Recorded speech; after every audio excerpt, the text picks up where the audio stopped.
The stock market has experienced a day of significant fluctuations and volatility. These fluctuations were primarily attributed to two key factors, such as rising oil prices and increasing treasury yields. These developments made investors question the attractiveness of stocks as an investment option, given the potential for higher returns in other asset classes. Amidst this backdrop, Peloton Interactive, which is a prominent fitness technology company, made headlines by announcing a major business deal. Peloton signed a 5-year partnership agreement with Lululemon Athletica, which is a leading athletic apparel brand. As a part of this partnership, Lululemon stopped selling its Studio Mirror exercise screen. Instead, Peloton became the exclusive provider of digital fitness content for Lululemon. In return, Lululemon became Peloton's primary partner for athletic apparel. This strategic move was aimed at leveraging each company's strengths to offer consumers a more holistic fitness and lifestyle experience. In other news, investors are worried about the U.S. government facing a critical funding deadline, with just 3 days left to pass a spending bill to avoid a federal government shutdown. The Senate had managed to reach a bipartisan agreement on a stopgap funding bill. This bill, if passed, would keep the government funded until November 17th. It also included substantial financial support, with $6.2 billion allocated for aid to Ukraine and an additional $6 billion designated for natural disaster relief. However, the key challenge was getting this bill approved by the House of Representatives, where political divisions and disagreements among themselves posed significant hurdles to its passage. In the event of a government shutdown, thousands of federal workers and 1.3 million active-duty military members could face delayed paychecks. Some workers might be furloughed, while essential personnel like the military, law enforcement, firefighters, and TSA would be required to work without immediate compensation. The impact would also extend to various government agencies, such as the FDA and OSHA, which might need to limit their operations, potentially affecting public services and programs. It's worth noting that a government shutdown typically results from Congress's inability to agree on a budget or spending plan, leading to the cessation of non-essential government functions. In contrast, essential services and programs like Medicare, Medicaid, Social Security, and the Postal Service would continue to operate since they are funded differently. In other stock news, CRISPR Therapeutics faces a crucial moment in December when the Food and Drug Administration will decide whether to approve exa-cel, a gene-edited drug developed in partnership with Vertex Pharmaceuticals.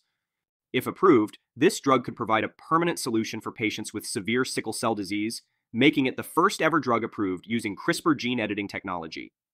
Such an approval could have a significant impact on the biotech industry, which has faced challenges in recent years. Exa-cel has shown promising results in clinical trials, with potential benefits for patients with sickle cell disease and beta thalassemia. Despite these positive outcomes, CRSP stock has experienced a decline this year, even as Vertex stock has risen. Analysts expect FDA approval for exa-cel, but anticipate that it may not lead to a significant change in biotech stock valuations.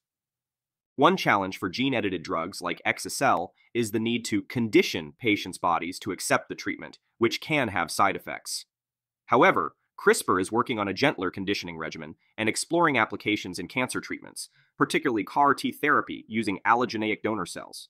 Investors are also watching CRISPR's efforts in heart disease, oncology, and type 1 diabetes, with the company aiming to address diseases in innovative ways. Despite recent stock performance challenges, CRISPR sees numerous catalysts ahead and envisions a future with multiple programs in clinical trials. Even with all this going on, an analyst named Gil Bloom from Needham maintained his buy rating on CRSP stock and set a price target of $88, which is much higher than its current price of $45 per share. This indicates his positive outlook on CRISPR Therapeutics and suggests that he believes the stock has the potential to reach $88 per share. It's important to note that price targets and ratings from analysts can influence investor sentiment and trading decisions. In other news, Frontline, which is a major player in seaborne transportation, reported its most robust second quarter profit since 2008. This impressive performance was primarily driven by the rising prices of crude oil. Frontline operates one of the largest fleets of oil tankers globally, with vessels ranging from very large crude carriers to smaller tankers. The company's financial report highlighted its profitability, with $230.7 million in profit during the last quarter. Frontline's strong financial position enabled it to declare a dividend, which stood out with an eye-catching annualized yield of 18.7%. These favorable results were also reflected in the company's stock performance, which appears poised for future growth. Now let's talk about GameStop. In the world of retail, Ryan Cohen, the largest individual investor in GameStop, made significant moves. Cohen recently took on the role of CEO at GameStop, which is a popular video game retailer. This transition followed his previous position as the company's board chairman. Notably, Cohen opted not to receive compensation for serving as president, CEO, and chairman.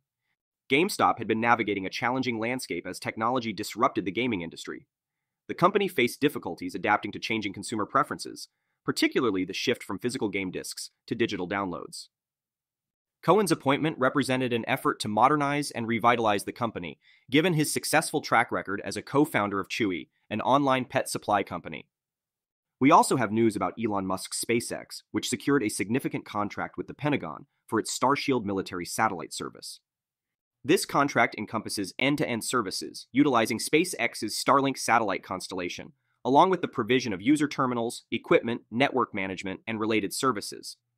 This contract marked an expansion of SpaceX's involvement with the U.S. military.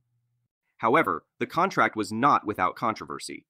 Some lawmakers criticized the Pentagon's association with Musk due to a recent incident where SpaceX reportedly denied internet service to Ukraine, which was planning a drone attack on Russia's navy.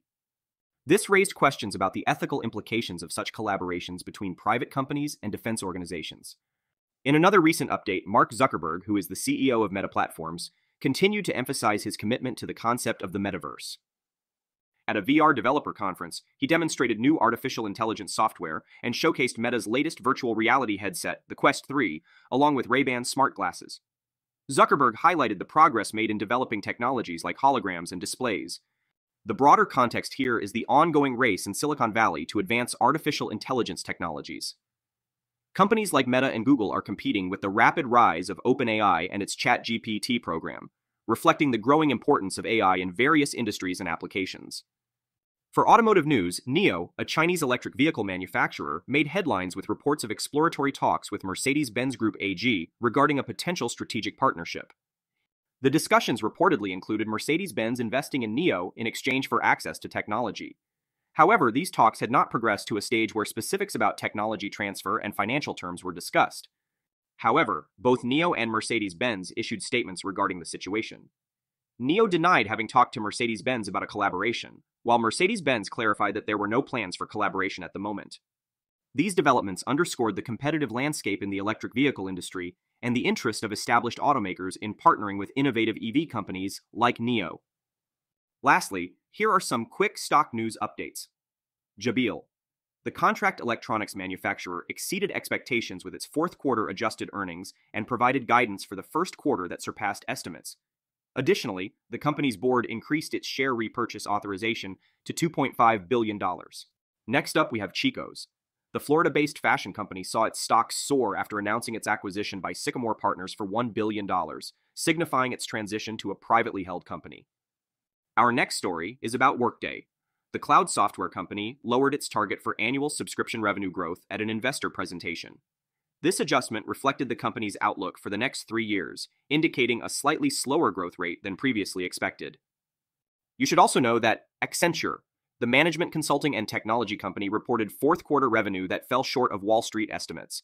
Additionally, its earnings guidance for the future was below consensus, leading to a decline in its stock price. Lastly, Micron Technology. The chipmaker reported a narrower than expected adjusted loss for the fiscal fourth quarter. However, its revenue significantly declined year over year. The company also provided a forecast for a larger than estimated loss in the first quarter, which resulted in a further decline in its stock price. If you want more stock market news updates, press the like button and subscribe. With that being said, thank you for watching and happy investing.